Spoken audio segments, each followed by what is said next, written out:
Hello, everyone, and welcome to the very first episode of the Agentic AI podcast, the first podcast fully dedicated to Agentic AI and to the breakthroughs it brings to boost your business. We start very strong. Today's episode is with Simon Ellis.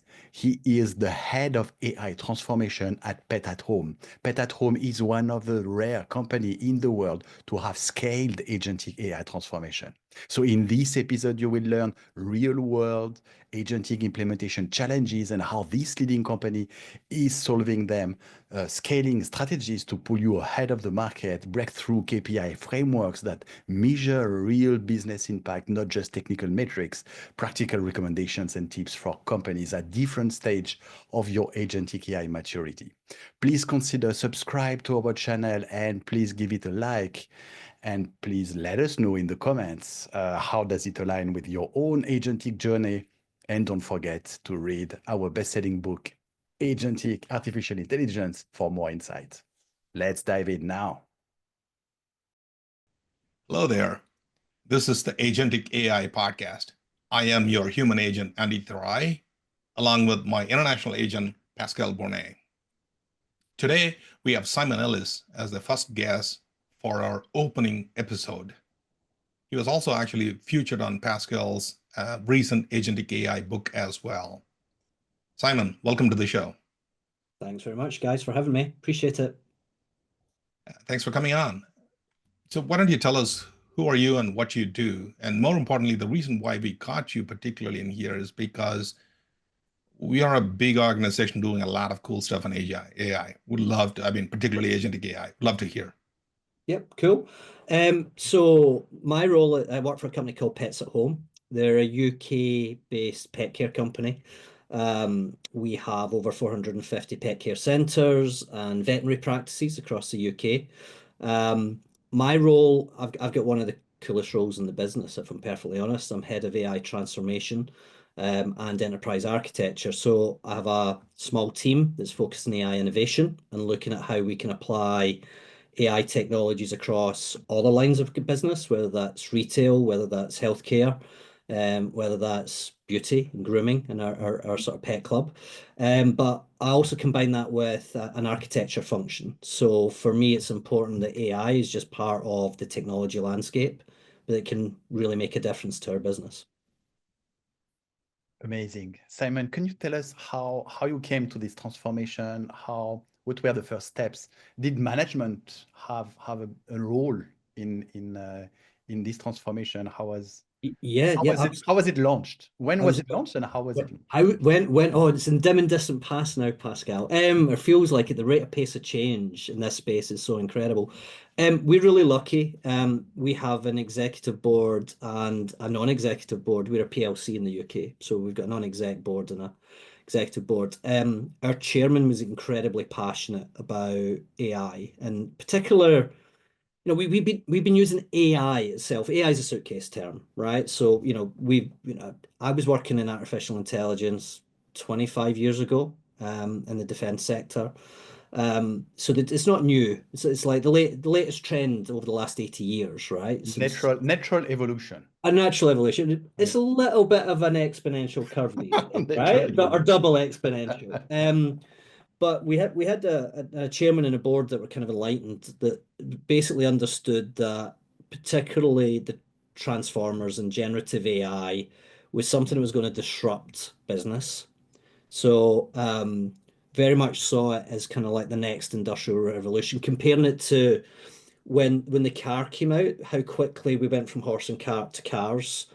It's a similar kind of ethos here. So we set up a very small innovation team a number of years ago. So if you take traditional ML, traditional AI, we've got a fantastic data insights team that have been building machine learning predictive models based on data statistics for the last number of years. Absolutely brilliant. And our CIO had set that up and CDO had set that up and built on a strategy of using our data. So, and we'll talk about this no doubt when we go through. Data is absolutely key, right?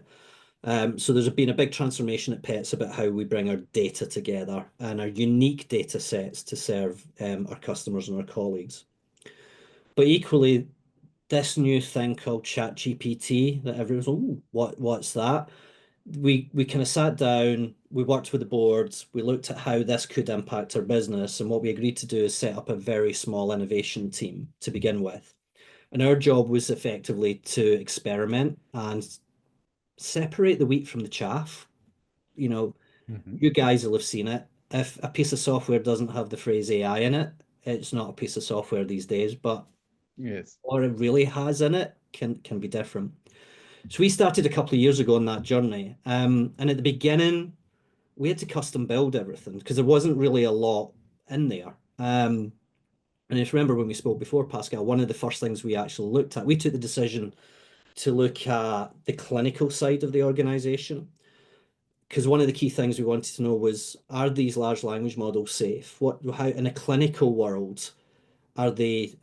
How good are they? Yes. When you talk about diagnosis, for example, recommendation about health, that's very important. Absolutely. I mean, it's from a clinical perspective, we have to ensure it's safe, right? But we also took the premise that a clinician was always in the loop. So there was never AI effectively trying to do everything in a fully autonomous way. And to be honest, a couple of years ago, agents as a thing didn't really exist. So we started off building an ambient digital scribe. So one of the things in the veterinary space is it's really important to get accurate consultations, helping the vet draft notes, pet parent sort of communications, those sort of things. It helps free the vet up to spend more quality time with the vet and the pet parent. So Mm. we started off looking at this ambient digital scribe, sits and listens, transcribes the notes, transcribes, drafts the clinical notes for the vet, uh, emails, SMSs, appointment booking, such like. Um, and that proved to be incredibly successful, right? Without the box, literally out of the box models, right? And you're talking about this a couple of years ago. Now the models are even better, right? So you've got this kind of early investigation about that. But what we then also started looking is, now that we know the technology is pretty cool, where else could we start to apply that across our organization? And we ended up picking 2 or 3 use cases.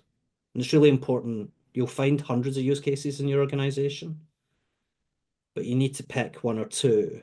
And I'll, Yes. to be honest, pick one or two that you know are going to be a winner and put the time and effort in. And to your point, you need not just the senior leadership sponsorship, but you need the people on the ground that you're going to be working with to solve the particular problem you're looking at, whether it's the head of clinical services, director of clinical services, in our case, a lady called Sam Butler Davis, amazing lady, and key vets that we worked with to go, they would put the effort in and sponsor the fact that you might fail, right? We're Mm. learning.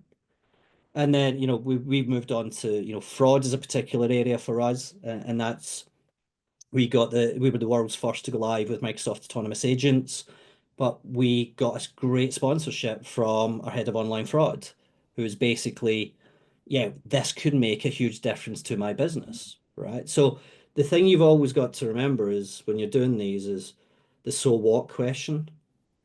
Technology is cool. We're technologists. Oh, it's this great to do this. So what? What difference does it make to the consumer, the pet, and the colleague, right? And through all that, and we'll probably go on and talk about KPIs and measures at some point on this chat. For us, it's about um, a whole range of KPIs, but ultimately for most businesses, it comes down to how does it impact the P bit for your business, right? You're either improving efficiency or you're increasing revenue, or you're doing both. So Yes. we had great So sponsorship to explore those and just pick a few, yes. but it came from the top down. with a little help bottom up. Yeah. Okay? Yes, very good. That's fine. Very good. So it came from top down, and it's been a long journey. I mean, like you said, in ML, you started with machine learning a few years ago, and then Yeah, agents came, but just came with a new capabilities that could shed light on the work that had been done before in machine learning, make them absolutely. enable it to go further and to make it easier to generate additional benefits, additional business benefits. And as you Absolutely. mentioned, the key thing here is not only the willingness and the sponsorship from management, but also identifying advocates and sponsors and people in different departments who are, I mean, managers, leaders in those different Oh yeah, departments who are willing to go with this transformation and who understand the business impact and the business benefits they will get from it. Business it's goals first. absolutely. You know, from chairman to our chief exec to my boss CIO, getting that buy-in and support, but all the people that really move the needle on a day-to-day basis are those heads of department or the department leads or the people who have those problems. They're the people also have to invest the time. It's like agentic is no different from other pieces of software in some Mm. senses, right? Yes, You need to put in it's a natural evolution of what happened before. it's exactly that. So you take those core skills that you would do in engineering Yes. and in business change, and you still apply those. The tooling, the benefits, those methods will evolve and they change, but the same principles are there. Yeah. Mm. So Simon, can you tell us where you are now in your transformation and what happened over the last few months? yeah, How did you prioritize those different use cases that you identified? yeah, Uh, yeah. huh? It's not a problem. So we are lucky enough today that we do have real live production agentic solutions Yes. out there. We picked a number of the areas, and a couple I've talked about already. Online fraud was one particular one we were interested in, and we worked with Microsoft quite heavily, early adopter program. Said first to get that out live in the world. And that evolves, by the way. This is the other thing with agentic. You put something in, we learn. It learns, it evolves, we evolve, right, as you go through. So these things are a continual journey now. We put something in, we've gained benefit, we've got more trust in the technology. We're now iterating on the next set, which should give us Compounding, yet more benefit. compounding intelligence. Absolutely. And as the technology moves, right? So we put that in around about January time into production. We're what, April now? The technology's moved on so much that actually the capabilities of what we could do with the technology to help the business and also the business are going, now we've done this and we see the art of the possible. Could we do this? Could we do this? Now, the way that we deal with that is we put it into a backlog. So we have a curated backlog process with our director of change. And effectively, everything goes into that backlog and gets prioritized across the group against ultimately that PBIT number that I was talking about. Now, there might be a range of KPIs that, there's different levers that we can pull. So if it's consumer facing, we'll be looking at CSATs and we'll be looking at maybe revenue. If it's efficiency, it's what can we do in terms of reducing cost of some sort. That doesn't necessarily mean people. We've got to be really clear.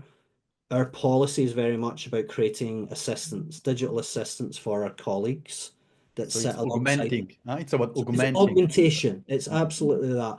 I'm a great believer that Harvard Business Review comment, AI won't replace humans. Humans with AI will replace humans, right? Yes. And so it's that augmentation piece.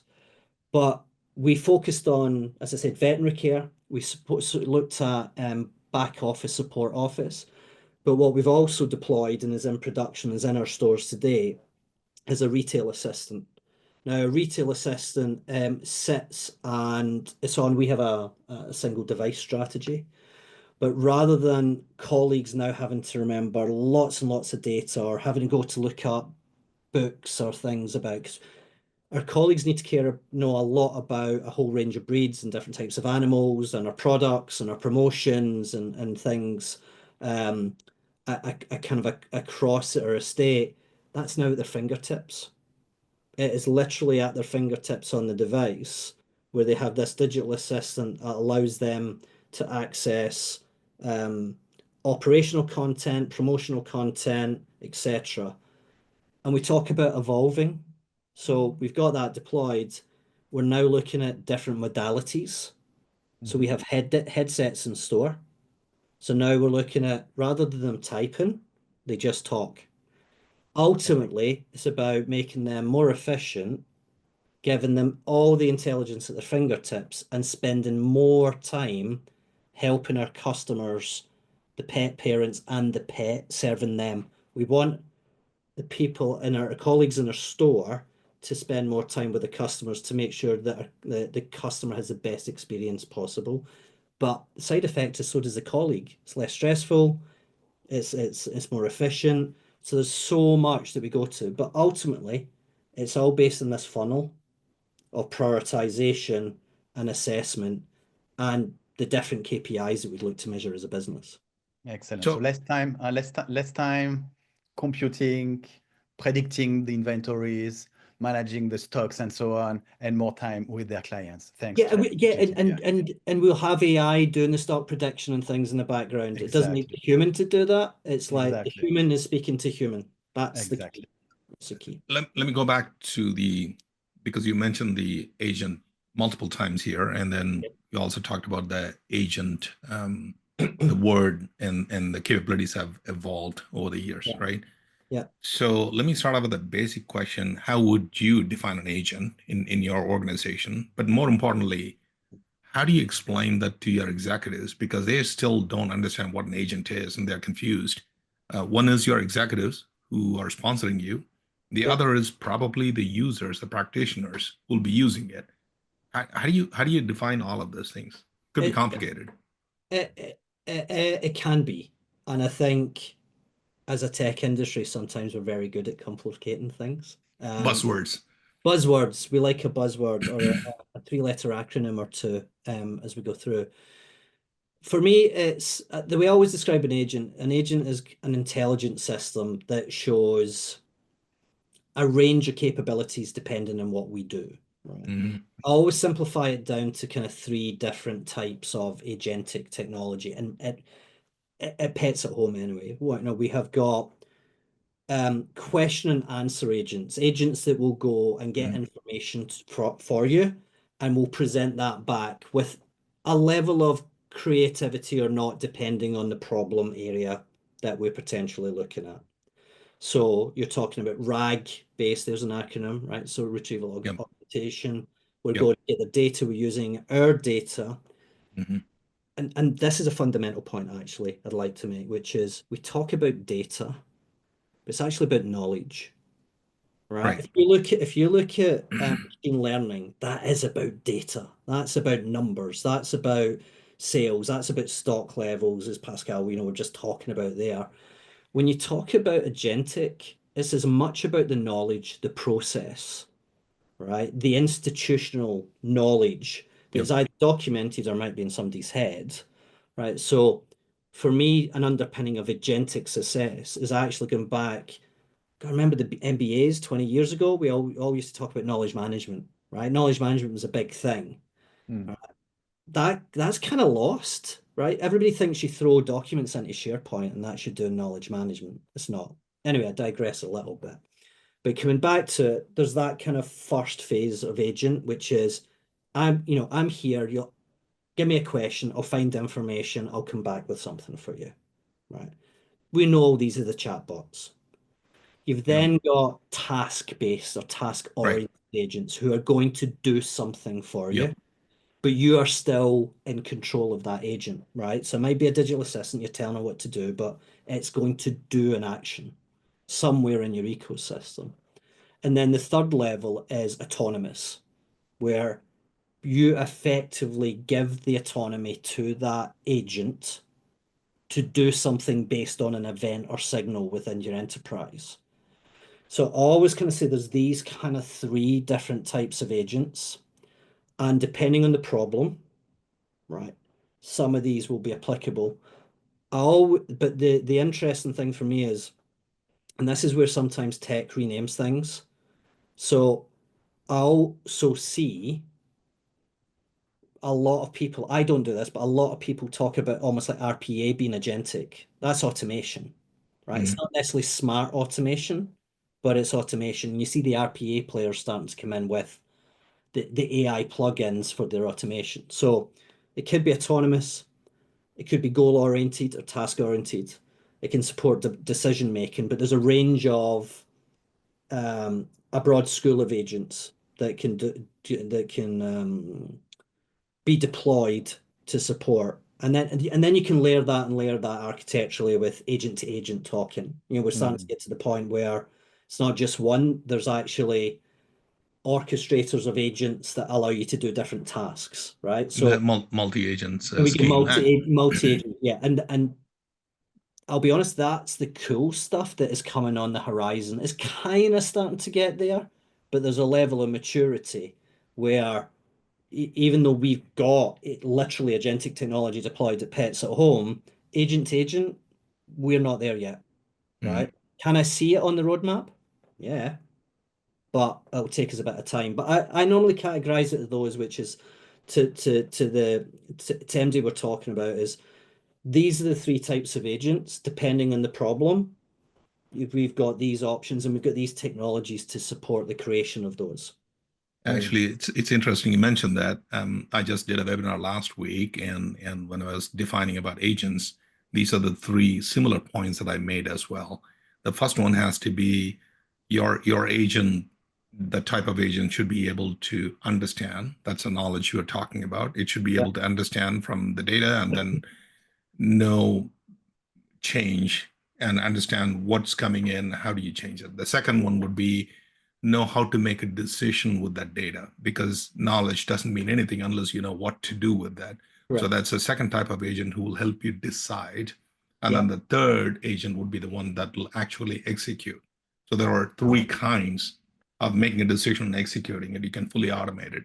You know what's really exciting for me just now as well is it's models like the reasoning models Mhm. where they could take it. So when the intelligence is partially within the reasoning models, and the reasoning models know which tools to use, which could be agents that you give it, that is really going to, I think, make an amazing change within an organization. However, there needs to be quite a bit of trust built. I think from an agentic point of view, over the last number of years, going back to Pascal's point, we spent a number of years building trust, right? In a way, in a set of models and an approach to that.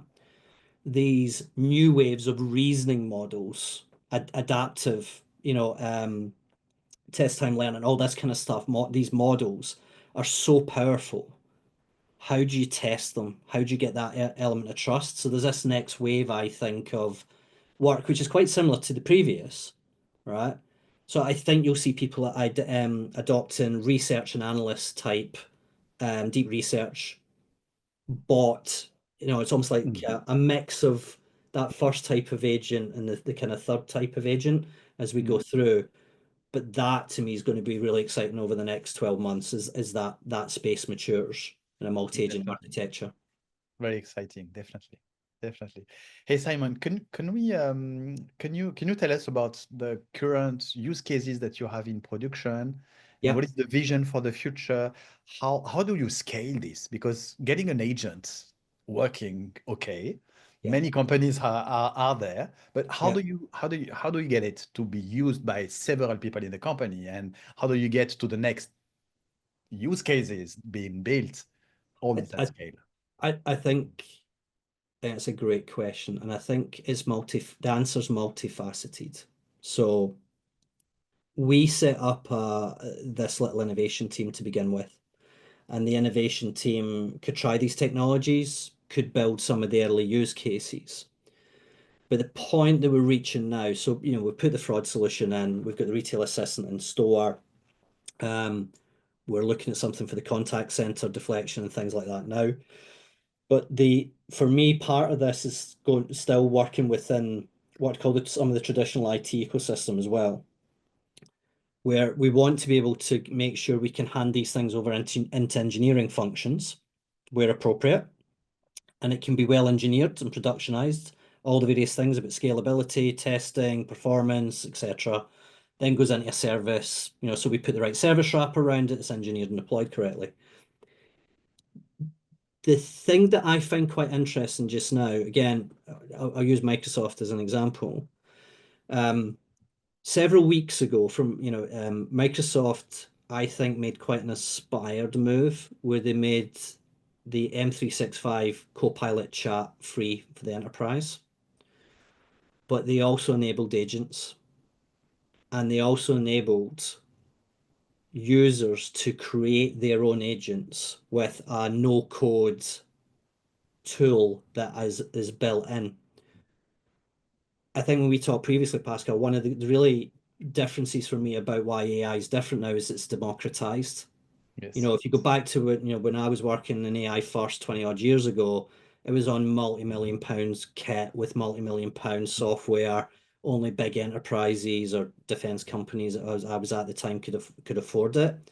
Now anybody with a mobile phone and $20 can actually be building a business and doing things. So for me, from a scaling perspective, there's how can you scale from an engineering and a service, which is, I think, a bit more traditional IT.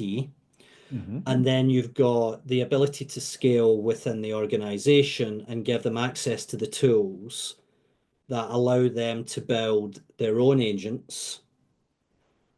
And there's some consequences to that, which we'll talk about in a second. But you give them the ability to, hey, you want to go and build an agent that does competitor analysis on looks at the websites your competitors, pull the pricing data down, and creates charts of your competitor versus our products.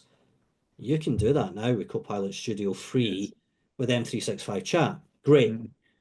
The things you need to worry about at that kind of scaling out, though, are things like you're making sure that it's safe, it's secure, and God bless our tech providers globally, but they're not known for altruism. There might be a desire to get money here. So you've got to make sure you get the right governance, that you don't end up spending a lot of money on compute behind the scenes because everybody's building all these agents.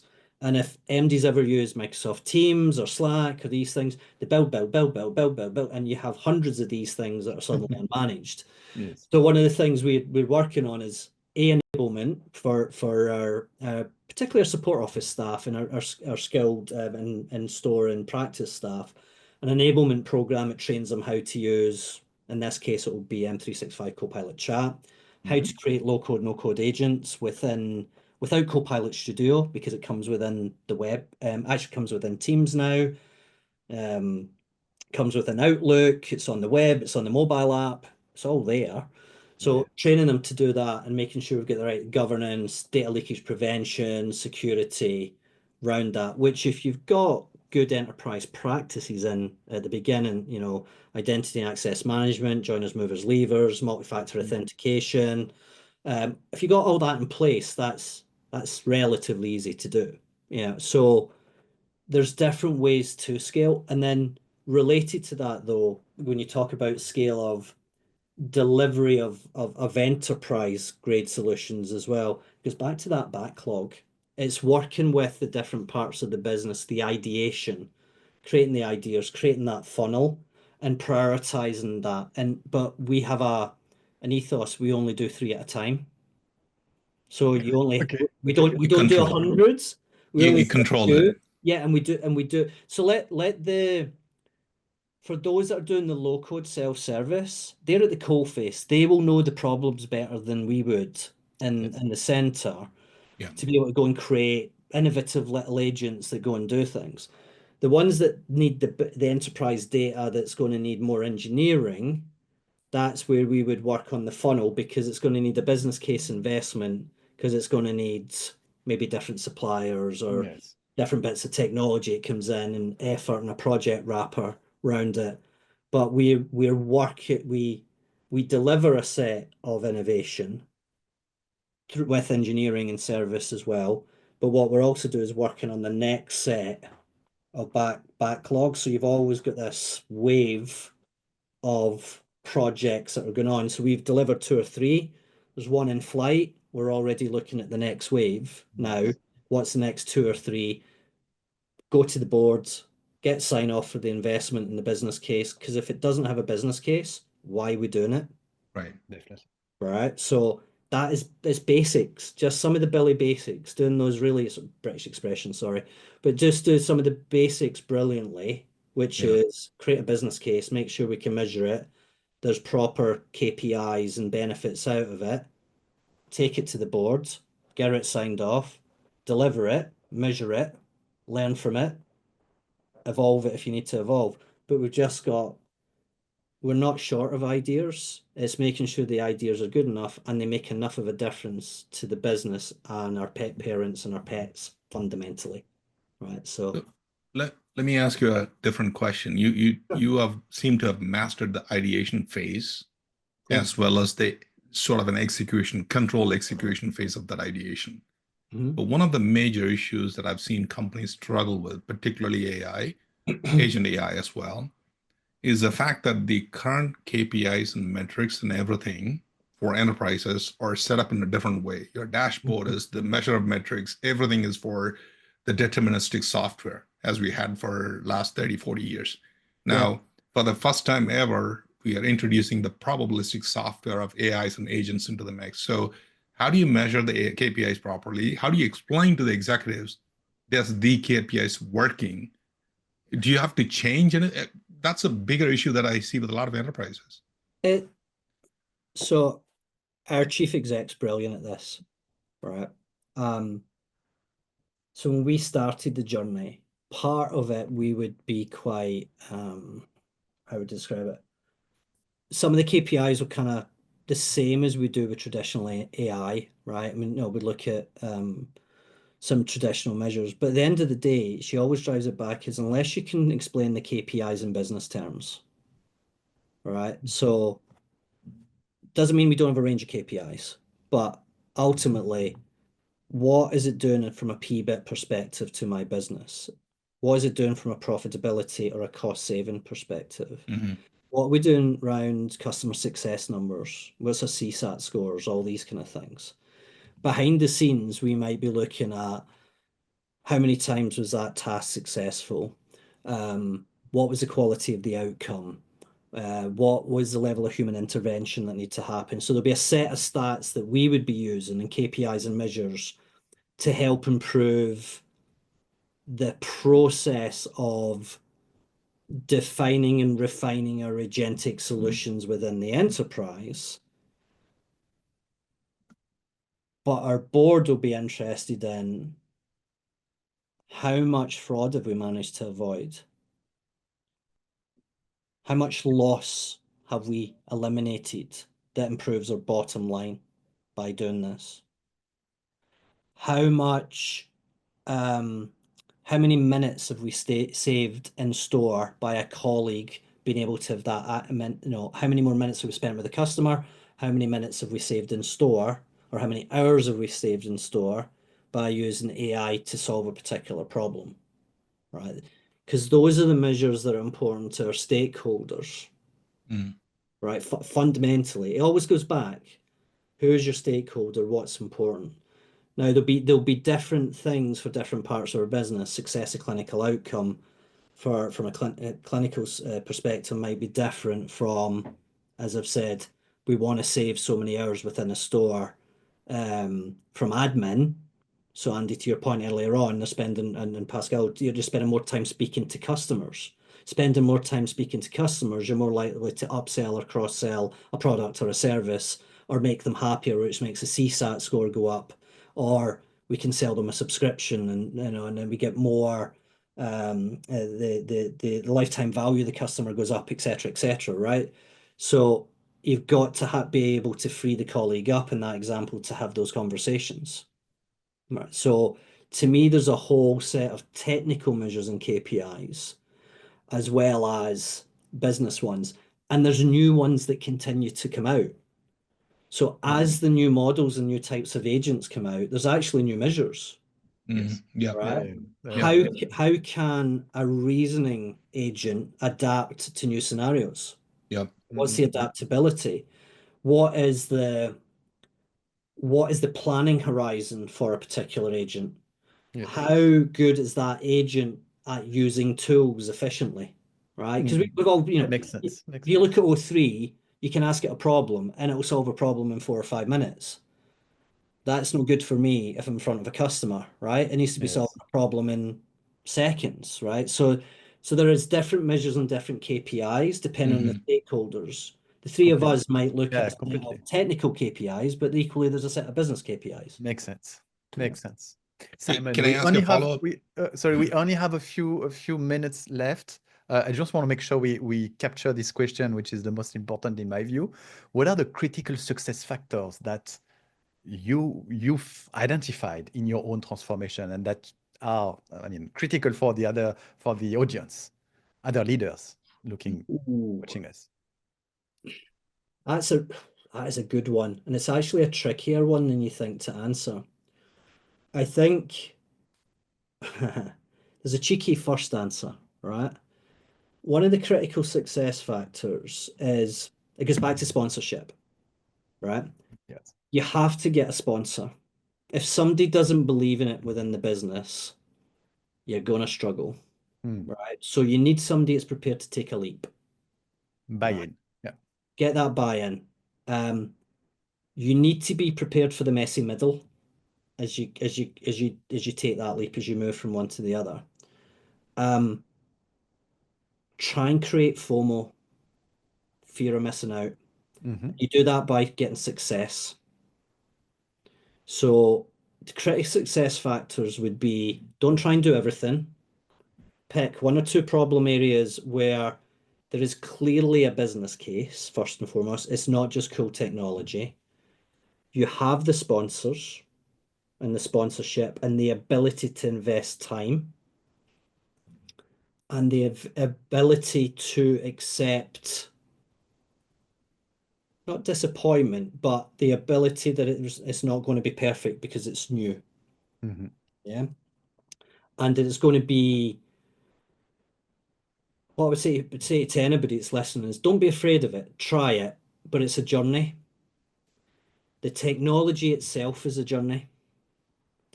The solutions and capabilities that the technology enables is a journey. But don't be constrained about the way you think and do things today. For me, what agentic technology truly enables is business process reimagining. What it then allows you to do is also imagine new adjacencies, new business models, things that previously weren't feasible because it was too expensive to say, I can't hire 100 people. You don't need to hire 100 people. Start with, if you're really brave, start with an AI first mindset. Start with an agentic mindset.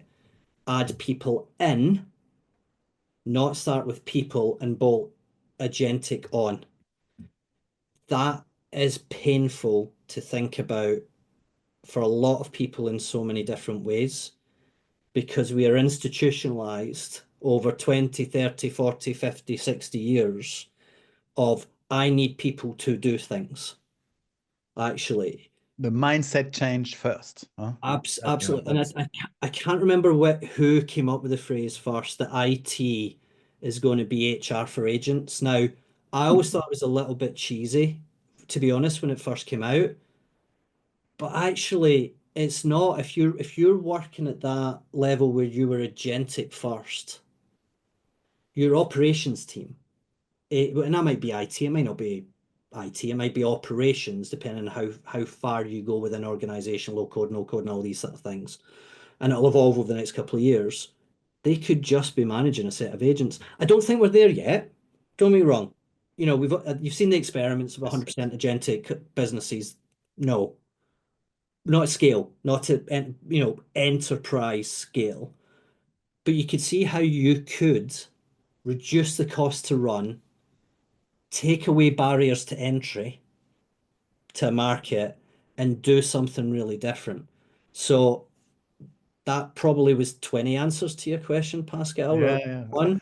Uh, But so I much love it. opportunity Huh? here. I So much love it. So opportunity. don't to just what I understood. Don't just copy paste your existing processes with the agentic word into it. Take the opportunity to reimagine those processes and go even further. Reinvent your business. Think Yeah. about how things can be done now, completely automated. And Yes. where do you need people to come in to bring the creativity, the judgment, or the connection with people Absolutely. that technology cannot bring? Absolutely. Technology will not be a solve in any of those things, at least not far until we get advanced robotics and all this comes together, right? That's a little bit further out. Yes. But yeah, there is we're at this every year for me there's a transformational moment, and I think where we're getting with agents is similar. Now, will we get the same double exponential growth in models and things? I don't think we will. But I think what we'll get is a new scaling measure is when you bring the power of all these different types of agents together. It's not then just about one LLM and it's better than the other, which is all the scorecards we watch. It's the ability for these things that use tools, which can be agents themselves, and you bring those together in unique combinations that allows you to reimagine and deliver things that we've never needed to been able to deliver before. That to me is the what a great time to be alive kind of thought moment just now. Mm, But definitely too many people, I feel, are just, as Michael Hammer said, paving the cow paths. They're just putting a new technology on the old process. mm, Think differently. yes. by the way, that code you said, IT is the HR for agents. That is by Yeah. Jensen Huang. Oh, it's Jensen. Right, there we go. Of course he has It to had be. to be Jensen. Of course Had it to has be to be him. Jensen. Yeah. Had to But again, to dive in on that, that's true. I mean, if you think about it, when it becomes a multi-orchestration system, it's be. not just your company that be doing agents. You have to make the others work. In the same way, some people confuse APIs with agents as well because it does a similar functionality. But if you think about it, the multi-agent orchestration is where the confusion and complication will come into play. And if your Absolutely. IT is able to manage that part of it, you can do your ideation, creating the agents. They should become the management layer or the HR layer of it. It makes total sense. It brings a broader meaning to the word governance. So if we're used to technical governance, there's actually, yes, it's technology, but we'll be governing that in a different way. And that's kind of when I was meaning about what one of the things we need to lean into is governance and compliance and these things. But actually, it's more than just the right licenses for the right thing with the right people, the right security model is what are these agents, who are they talking to? I think there will be a great amount of work that will be done in this space by people much, much smarter than me that will transform that kind of HR, IT being HR for agents. But I think that's a really exciting. We get it right, be fantastic. One more question, Simon. Of course. Can you tell us, especially for the audience watching us, the leaders watching us, Mhm. what are the results you've been able to bring to your company using agents? Well, I think there's a few for. If you're allowed to share Yeah, this. yeah, yeah. I can't give you exact numbers, but what we are looking for, what we have is we've driven efficiencies, real efficiency within the business. We've avoided real loss within the Mhm. business. I won't give you exact figures, I can't, they're commercial. And we've But it's in the range, it's in above 20%. we are in multiple zeros.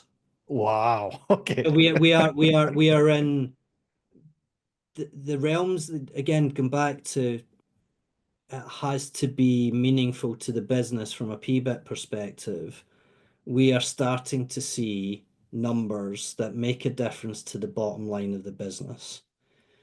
It doesn't happen overnight, right? So what I'd say to the audience is, don't put something in it. Yay, it's brilliant. You might get it. If you do, It's fantastic. it's iterative. You start with something, you improve you over time, and you Absolutely. learn, and Exactly. And so efficiencies will build on efficiencies.